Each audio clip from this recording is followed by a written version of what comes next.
Halo semuanya, pada video kali ini kita akan membahas mengenai swamedikasi dan antiemetik. Kira-kira, apa itu swamedikasi dan antiemetik? Swamedikasi atau pengobatan sendiri adalah tindakan yang dilakukan untuk mengatasi masalah kesehatan dengan menggunakan obat-obatan yang dapat dikonsumsi tanpa pengawasan dari dokter.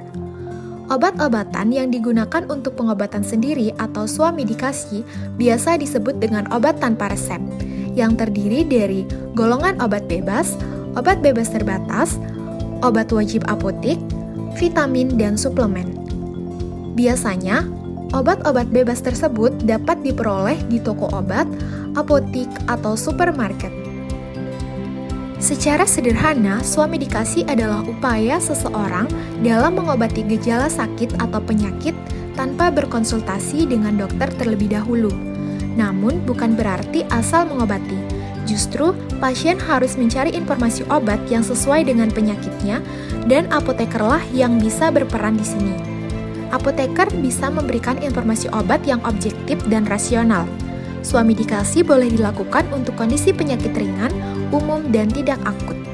Antiemetik atau anti muntah adalah jenis obat-obatan yang membantu mengatasi gejala mual dan muntah. Obat antiemetik juga digunakan dalam penanganan mual dan muntah yang disebabkan oleh obat lain, serta mual dan muntah akibat morning sickness, infeksi, mabuk perjalanan, maupun flu perut. Obat antiemetik bekerja dengan menghambat senyawa dan neurotransmitter spesifik di dalam tubuh. Senyawa tersebut dapat memicu reaksi seperti mual dan muntah pada banyak kondisi. Berikut merupakan golongan obat antiemetik dan contoh obat-obatnya. Yang pertama, golongan NK1 antagonis. Yang kedua, golongan 5-HT3 antagonis. Yang ketiga, golongan antihistamin antikolinergik. Yang keempat, golongan butyropenons. Yang kelima, golongan cannabinoid. Yang keenam, ada golongan histamin H2 agonis. Yang ketujuh, ada agent lain.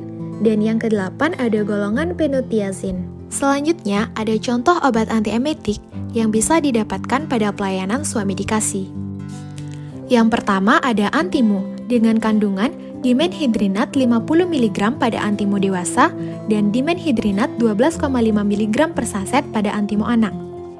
Obat ini dapat digunakan untuk mabuk perjalanan, penyakit iridiasi, hiperemesis, dan gravidarum. Untuk cara penggunaannya, dapat diminum setengah jam sebelum berpergian dan lebih baik diminum setelah makan. Obat yang kedua ada dimenhidrinat tablet dengan kandungan dimenhidrinat 50 mg. Obat ini dapat digunakan untuk mencegah atau mengobati mual, muntah, dan vertigo akibat mabuk perjalanan. Untuk cara penggunaan obat ini dapat diminum 30-60 menit sebelum perjalanan, bisa dikonsumsi bersamaan atau tanpa makan. Selanjutnya, obat yang ketiga ada dimetik dengan kandungan dimenhidrinat 50 mg. Obat ini dapat digunakan untuk mencegah atau mengobati mual, muntah, dan vertigo akibat mabuk perjalanan.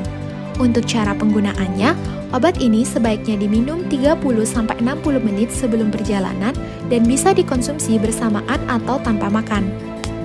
Yang terakhir ada antimab dengan kandungan dimenhidrinat 50 mg. Obat ini dapat digunakan untuk mabuk dan muntah dalam perjalanan. Untuk cara penggunaannya dapat diminum setengah jam sebelum berpergian. Jika perlu dapat diulangi tiap 4 jam. Sekian informasi yang dapat kami sampaikan pada video kali ini. Video ini kami susun guna memenuhi tugas mata kuliah swamedikasi dengan dosen pengampu, Ibu Apoteker Fitria dan Ibu Apoteker Laksmi yang disusun oleh kelompok 3 dari kelas 5C. Berikut tertera daftar pustaka dan aplikasi yang kami gunakan untuk menyusun video ini. Terima kasih sudah menyaksikan. Semoga informasi yang kami sampaikan dapat bermanfaat untuk kita semua. Dan sampai jumpa di video berikutnya.